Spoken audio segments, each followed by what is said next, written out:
nessa noite aqui, no momento em que nós improvisamos aqui, ao ar livre, no meu quintal,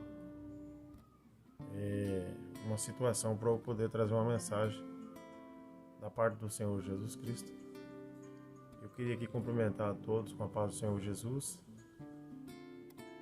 e cumprimentar também os ouvintes. Uma boa noite e que nessa noite haja salvação para alguns corações.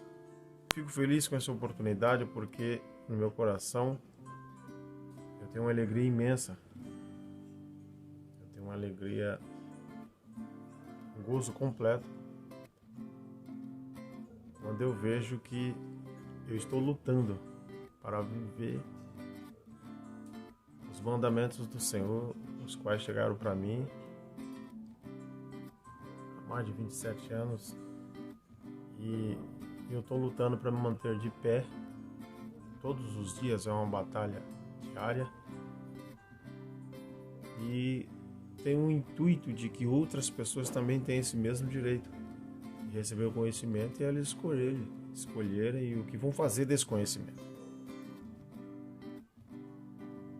Eu queria tratar um assunto com os irmãos e os ouvintes que o Senhor Jesus Cristo deixou no Evangelho de São João, no capítulo 13. Nosso mestre tratou de um assunto a respeito da Santa Ceia. É bem conhecido de todos os irmãos e de muitos ouvintes que são evangelizados por aí, conhecem também a respeito do que o Senhor Jesus falou no Evangelho de São João, no capítulo 13. Quando nós nos deparamos com esse assunto a partir do versículo 4, o Senhor faz uma cobrança ali aos seus discípulos, dizendo que eles deveriam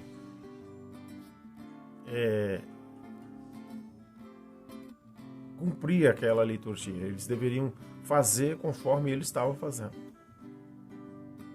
Quando nós olhamos para a palavra do Senhor em Tiago 2,10, nós observamos que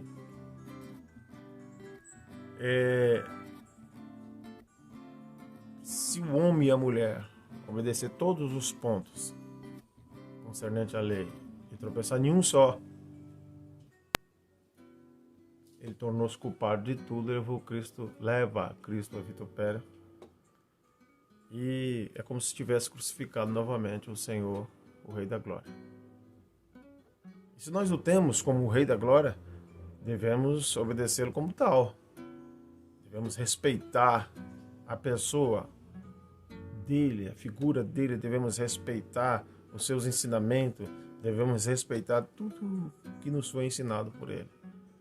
No papel de sacerdote, no papel de, como nós chamamos de Cordeiro de Deus, ele nos deixou esse ensinamento, dizendo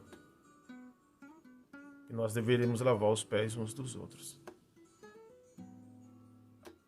É engraçado que quando eu olho para as igrejas de hoje, eles servem a suposta ceia deles, e alguns servem o vinho e o pão asmo.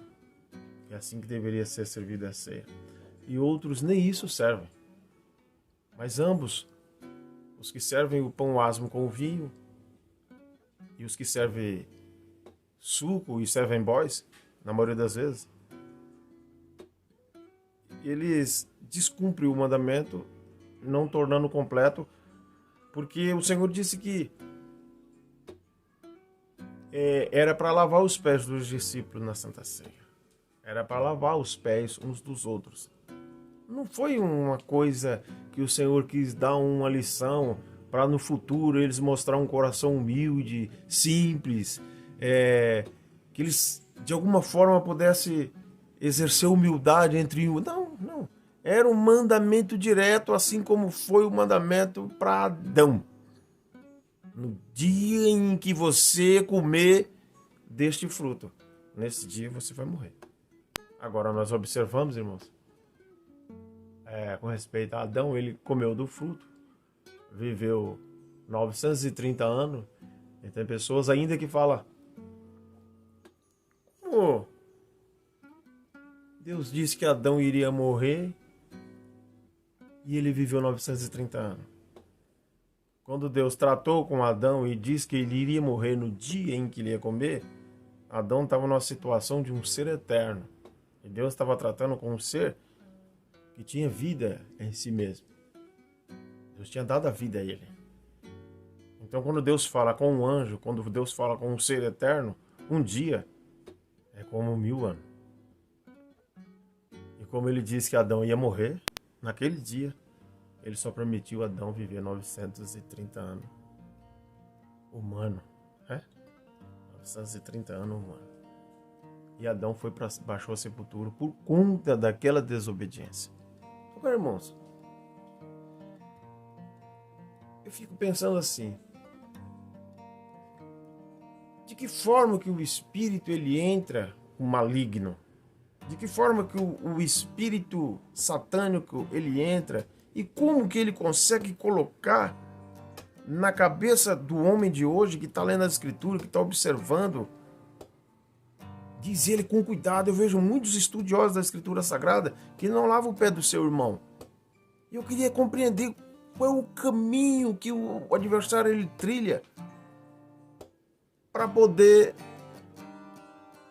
enganar o sujeito, enganar a mulher e o homem, de que ele não precisa lavar o pé do seu irmão. Cometendo um grande engano, você aborda muitos a respeito desse assunto. Ele diz: não dá para viver tudo. É complicado. Se você disser que você vive tudo, você está mentindo. Não, irmãos, como assim? Se eu não estou conseguindo viver, é uma coisa. Mas quando chega aquilo que é para mim viver, eu tenho que passar a viver aquilo. Chegou a verdade. Se eu não estou conseguindo viver, eu não discuto isso. Se você não está conseguindo viver, nós não discutimos. Mas assim que chega a verdade, você não vai ser culpado daquilo que não chegou, daquilo que não veio até você. Mas quando chega a verdade, nós temos que abraçar a verdade. Porque senão vai cumprir um dito muito doloroso na minha e na sua vida. E só se perdeu aquele que era realmente o filho da perdição. E você quer ser achado nessa situação? Você quer ser reconhecido por Deus como um filho para a perdição?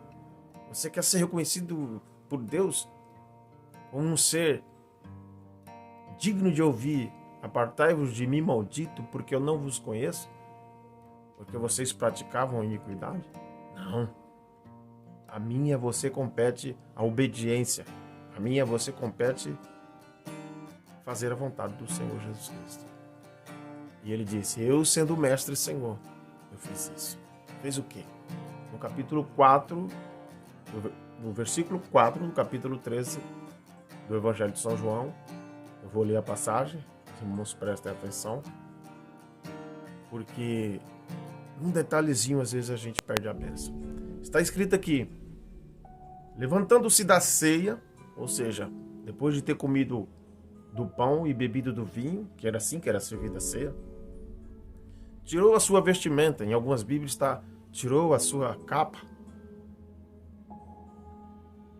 e tomando uma toalha, cingiu-se no lugar da capa, botou uma toalha, deitou água na bacia e passou a lavar os pés dos discípulos e a enxugá-los. Aproximando-se, pois, de Simão Pedro, esse lhe disse: Senhor, tu me lavas os pés? A mim? Respondeu-lhe Jesus: o que eu faço não sabes agora. Compreendê-lo-ás mais tarde. Disse-lhe Pedro: nunca me lavarás os pés. Respondeu Jesus: se eu te não lavar os pés, não tem parte comigo. Então, Pedro lhe pediu: Senhor, não somente os pés, mas também as mãos e a cabeça. Declarou Jesus: quem já se banhou, ou quem já está limpo, não necessita lavar senão os pés. Quanto ao mais, está todo limpo. Ora, vós estáis limpo, mas não todos. Agora, resta saber como que você quer ser reconhecido pelo Senhor. Aqui ele diz, vós estáis limpo, mas nem todos. Pois ele sabia quem era o traidor. Por isso que ele diz, nem todos estáis limpos. O texto continua dizendo assim, ó. Depois de lhe ter lavado os pés, tomou as vestes e, voltando à mesa, perguntou-lhe, compreendeis o que eu fiz? Vós me chamais mestre e senhor. Nós fazemos isso. Porque eu sou. Vocês estão fazendo bem. Ora, se eu sendo mestre e senhor lavei os pés de vocês, também vós deveis lavar os pés uns dos outros. Porque eu vos dei o exemplo, para que como eu fiz, vós façais também. Em verdade vos digo que o servo não é maior do que o seu senhor, e nem o enviado maior do que aquele que o enviou. Ora, se sabeis essas coisas, bem-aventurados sois se praticardes. Se nós praticamos o comer do pão e o beber do vinho, como pode uma serpente ela vir dizer aos nossos ouvidos que não é assim, não é dessa maneira, não precisa. Aquilo foi uma forma que já... Irmãos, essa fala já foi dita lá no passado. Já foi dita lá para Adão, para Eva, e os irmãos viram o resultado. Vamos cair nisso de novo? A palavra está bem clara. Se de uns dias para cá, de uns anos para cá, uns séculos para cá, alguns têm desobedecido e se distanciado da verdade, vamos ficar atentos. Vamos apegar todos com a verdade. Vamos apegar todos os que pudermos. Nós sabemos que alguns eles vão estar achados na situação de Judas. Medite nisso. O Senhor disse, eu sendo mestre e Senhor, lavei os pés de vocês. Vós também deveis lavar os pés uns dos outros. Todas as vezes que comerdes deste pão e beberdes desse cálice, faça isso até que eu venha. Vamos fazer isso? Fazer o que, irmãos?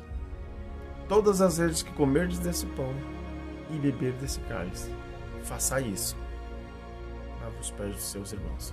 Não aceite que o seu pastor, seu ministro, seu evangelista, seu presbítero lhe sirva uma ceia sem lhe dar o direito de que você tenha uma ceia completa. Lave os pés dos seus irmãos.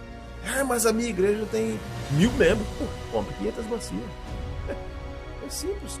Tem 2000 membros. Se o pastor não está dando conta de conduzir o rebanho, então ele reparte a autoridade, levante mais pastores, levante mais presbíteros, e esses façam a vontade do Senhor. Quero saudar a todos aqui com a paz do Senhor, desejar um bom descanso a todos. Nesse momento de crise no país, não é motivo para nós deixarmos de levar a mensagem do Senhor, né? Deus abençoe a todos em nome do Senhor Jesus Cristo. Pai poderoso e Deus de misericórdia, nós te pedimos, seja Senhor conosco, pois que primeiro venha a tua palavra, depois qualquer outro